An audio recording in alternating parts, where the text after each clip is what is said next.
going to talk about what to expect of a clinical trial. I'm a clinical research coordinator with the melanoma program, Dr. Kirkwood.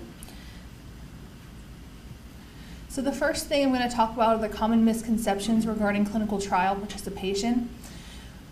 I think most people think sometimes that you're going to be a guinea pig, and that's not necessarily true. That is, when we offer clinical trials, it's one of the first options we should offer you, and it goes through a rigorous review before we ever get a protocol for patients to participate in. That there's going to be placebos, although that may be true. Most of our melanoma protocols are you're going to know what treatment you're going to have. So there are trials with placebos, but for us, we usually know what treatment you're going to have. That they're your last option, and that's not true either, although in some scenarios it may be, but whenever you're coming to see us, it's one of the first options that we present to you. A lot of our trials are first line, second line, third line, so it's not always the last option. And side effects. There may be side effects that we don't know about, but they're symptom management. You let us know about them and we can help you out.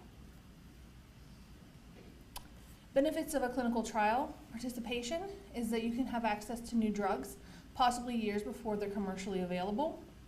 And the possibility is that this treatment is more effective. There's close monitoring, so you'll see us a lot, myself included, at frequent visits. You have an active role in your treatment, which is really important. A chance to help researchers and other future patients, which is also really important. Many drugs provided by the sponsor are without cost to the participant. So risks of participating in clinical trials that some patients may feel. Patient commitment. Trials do have specific guidelines. Once you're on trial, you have a strict timeline of events that have to take place. Associated risks or side effects. Sometimes risks may be unknown if a drug is new, so that would be like at a phase 1 trial. Additional testing that is required for safety or for research purposes. So examples of this may be more frequent EKGs, more frequent echoes, scan requirements, biopsies, eye exams, etc. Costs that may be sent to insurance. So not everything's always covered by a clinical trial. The drugs may be, but maybe not the person who's administering them. Labs may not be covered by the trial. So those are going to go to insurance. And we have what we call financial counseling, and they'll call you and let you know your out-of-pocket cost estimate prior to going on trial. So treatment regimens prior to 2011, you can see there weren't very many. The first was dacarbazine in 1975. It had a 5 to 20% response rate. Interferon, that was FDA approved in 1995 and was the first adjuvant treatment. Interleukin-2 or IL-2 was FDA approved in 1998, and it had a 15% response rate and a 1/3 durable response rate. So after 2011, we have a lot more. Ipilimumab was first FDA approved in 2011. It was the first immune therapy to improve overall survival. Vemurafenib, this was FDA approved in 2011, and its response rate is over 80%. And this is a targeted therapy, and you have to have the BRAF mutation. Peg-Intron or peg-interferon was FDA approved in 2011, and this is an adjuvant treatment for 5 years. Dabrafenib was FDA approved in 2013, and this is also a targeted therapy that increases progression-free survival, and you also need to have the BRAF mutation. Trametinib is FDA approved in 2013, and it was one of the first MEK inhibitors. Pembrolizumab, which everyone knows, it was FDA approved in 2014. This was our first PD-1 inhibitor that was approved. Nivolumab followed suit in 2014, and it's the second PD-1 inhibitor. T-VEC was FDA approved in 2015, and this is our first oncolytic virus therapy, and this is something that's injected directly into the tumor. Cobimetinib was FDA approved in 2015, and this is the second MEK inhibitor. We do have combinations in expanded use. Dabrafenib and trametinib, or otherwise known as DT, FDA approved in 2014. Vemurafenib and cobimetinib, combination therapy approved in 2015. And ipilimumab and nivolumab, FDA approved in 2015, and this was one of the first immune combination therapies approved. Ipilimumab was FDA approved in 2015 for adjuvant treatment for after surgery, and that's at 10 milligrams per kilogram, so a little bit of a higher dose. Prior to trial approval, so before if you guys ever get to see the protocol, we ever present it to you, there's a rigorous pre-approval process. It goes through the scientific review committee, a pre-review committee, and the fiscal review. Our internal review board, which is a Human Research Protection Office, they ensure that all human research is conducted according to federal, institutional, and ethical guidelines. We review all UAPs and SAEs, so serious adverse events are reviewed, and then clinical trial implementation training has to happen for all staff. So types of clinical trials, we have investigator-initiated trials, those are or IITs, those are our trials that our doctors will implement. I'll talk briefly about two of them. One is 17034, and this, Dr. Devar is the PI of this study, and this is our fecal matter transplant study.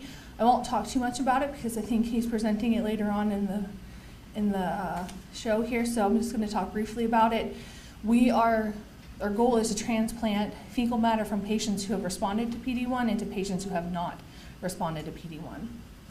16196, Dr. Yana Najjar is the PI of this study, and we're studying pembrolizumab alone versus pembrolizumab with metformin in patients. We also have our core studies that are for our SPORE project, tissue and blood banking, the 9699, and that's where we ask for tissue and blood, so you may hear us ask you for blood at certain time points in other treatments, and that's where this is going. Our 07133 is our sentinel lymph node tissue banking, so this is for patients who come in and they have a first diagnosed with melanoma and they need a sentinel lymph node surgery, either with Dr. Ping-Pank or Dr. Holtzman, and we ask, can we have a portion of that tissue? And that goes banked under 07133. Cooperative group, also known as ECOG or SWOG, one of our studies, this is an ECOG study, is 1594. And this study is a crossover study, so there's two treatments. You either start with either ipilimumab and nivolumab, or you can start with dabrafenib and trametinib. If you progress, you would switch over. Pharmaceutical, one of the ones that we're accruing to a lot right now is 1785, which is by Tesaro, and they're studying the anti-TIM3 versus with or without their version of their PD-1. And observational, there's no treatment involved. We're collecting data and putting that into the system. Clinical trial phases. Phase 1, this tests new drug in a small population, so about 15 to 30 patients. This is where we're testing safety, finding the safe dose, and identifying side effects. Phase 2, this tests new drug in a larger group, so about less than 100 patients. We're testing effectiveness and evaluating safety.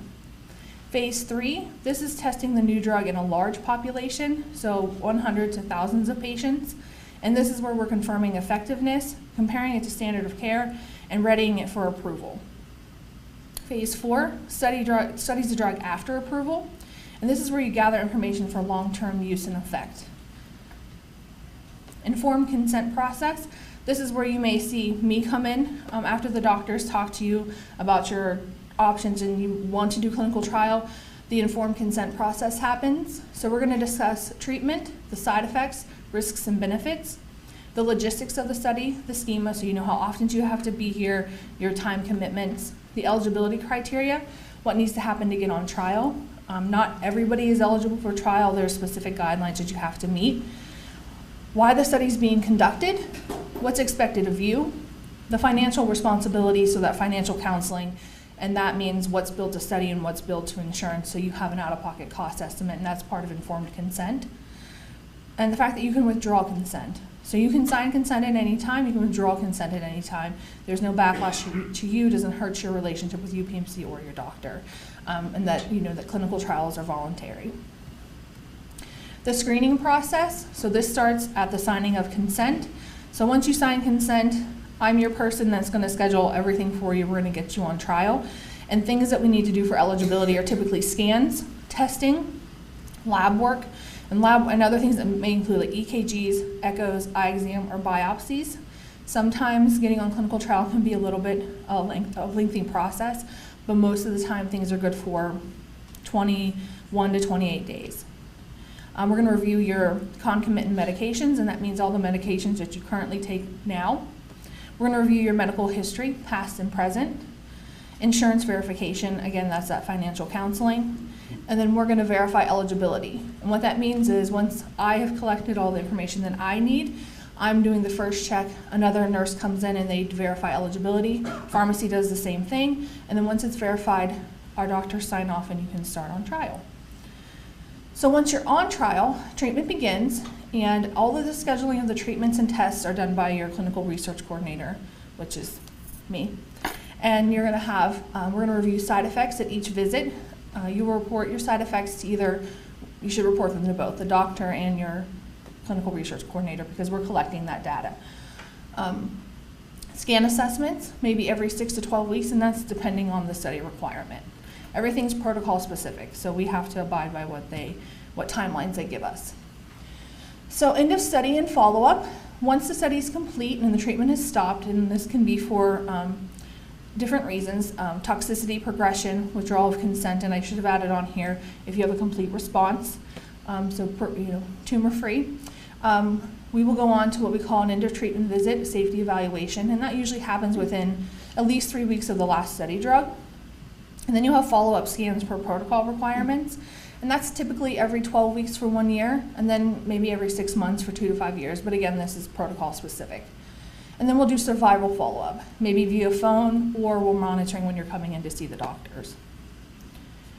Your clinical trial team consists of the investigator, so the doctors, the PAs, the outpatient collaborative RN, your clinical research coordinator, the clinical research associate, the treatment room nurses, the regulatory specialist, and your program manager. Clinical trials are our best hope for advancing treatment options and the highest form of treatment available. Trials are key to improving and inventing new treatment options. Without trials, we would not have the treatments that we have today. And we want to thank all of our patients, past and present, who participated in our clinical trials. We truly appreciate all of your dedication.